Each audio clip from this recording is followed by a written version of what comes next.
Hey everyone!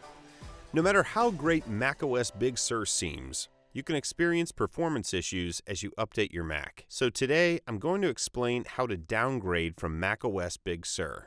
Just play this video on your phone or any other device to follow the instructions, and let's get started. Your Mac probably contains your personal data and documents that you don't want to lose. So to keep those alive after the downgrade, you need to back up your data.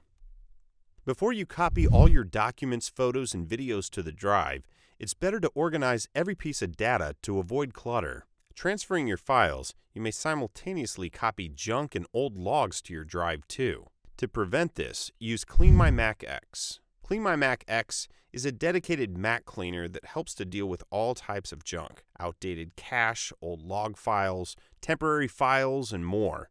It will help to clear up your storage space before you back up all your data. First, download Clean My Mac X. Just grab the link in the description box. Then install the app. It won't take longer than a couple of minutes. As you launch Clean My Mac X, press Scan. When Clean My Mac X finishes scanning, you can review what it has found. Then press the Run button to clear your Mac of junk and run some speed-up tasks. Now all the junk and clutter are gone, and you can back up everything. You can use Google Drive, iCloud Drive, or an external hard drive. Just make sure you back up everything. After you make a backup of all your data, you can move to the next step, erasing your Mac's hard drive. This will remove everything from your Mac, but you can restore your data later from a Time Machine backup. First, plug your Mac into power. You definitely don't want your Mac to power off unexpectedly. Then, restart your Mac. Hold Command R when your Mac's rebooting. The Utilities menu should appear. Here, choose Disk Utility. Next, click Continue and select Startup Disk, which is often labeled as Macintosh HD. Click Erase and type your disk's name. Select the APFS file format and choose Guide Partition Map. And confirm. When prompted, enter your Apple ID, quit Disk Utility when it's done. Now all that's left to do is to restore your backup, which will roll back your Mac to macOS Catalina. Now you can restore all your files and data and bring your Mac back to the condition it was before you installed macOS Big Sur. If your Time Machine backup is stored on the external drive, plug it into your Mac. To restore your Time Machine Catalina backup, restart your Mac and hold Command R when it reboots. Next, select the Restore from Time Machine Backup option on the Utilities window and click Continue.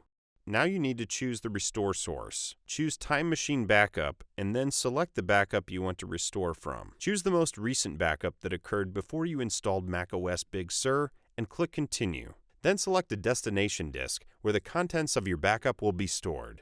Finally, click Restore and press Continue. The process may take some time. Your Mac will then restart running macOS Catalina. And that's all.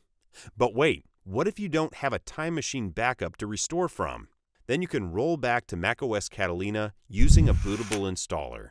If you're watching this before macOS Big Sur ships, you can go to the App Store and search for Catalina, then download it. Quit the installer if it tries to install the OS.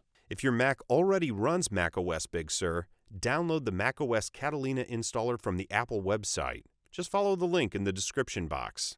Prepare an external hard drive that has at least 12 gigabytes of available storage and plug it into your Mac. Then on your Mac, launch the Disk Utility app and erase your hard drive selecting macOS Extended Format. Now it's time to transfer your Catalina installer to your hard drive. To do this, open Terminal and paste this command. You can copy it from the description box. This command assumes that the downloaded file, which is your bootable Catalina installer, is in your Applications folder. Enter your administrator password and press Enter again. Terminal won't show anything when you type your password. My Volume is the name of the hard drive. If your hard drive has a different name, replace My Volume with the name of your hard drive. Then type Y to confirm that you want to erase the hard drive and press Return. When Terminal says Done, your hard drive should have the same name as the installer you downloaded. Now all that's left to do is to install macOS Catalina on your Mac. Plug your hard drive, which is now your bootable installer, into your Mac. Open System Preferences and go to Startup Disk. Choose your bootable installer as a startup disk and press Restart. Now your Mac should start up to macOS Recovery. Here, make sure your Mac has internet connection to download firmware updates. In the Utilities window that appears, select Install macOS and click Continue. Your Mac will then start installing macOS Catalina and will restart when it's done. Whew. It wasn't easy, but we've done it. Hopefully your Mac will run faster with macOS Catalina. If your Mac is slow after the update, but you don't want to perform this lengthy process and revert to the previous OS, you could try a quick solution. Clean My Mac X has a helpful maintenance feature that could fix all possible issues on your Mac. Just open Clean My Mac X. Follow the link in the description box to download and install the app. As you launch it, go to the Maintenance module and click View All Tasks. Check the boxes next to the first 4 operations and also select Rebuild Launch Services. And press Run. Now Clean My Mac X will run the set of fixes to speed up your Mac. That has been a step-by-step guide to downgrading from macOS Big Sur to Catalina. If you found this video helpful, hit the thumbs up button and subscribe for more Mac tips and tricks. Check out the description box for more details and links, and thanks for watching.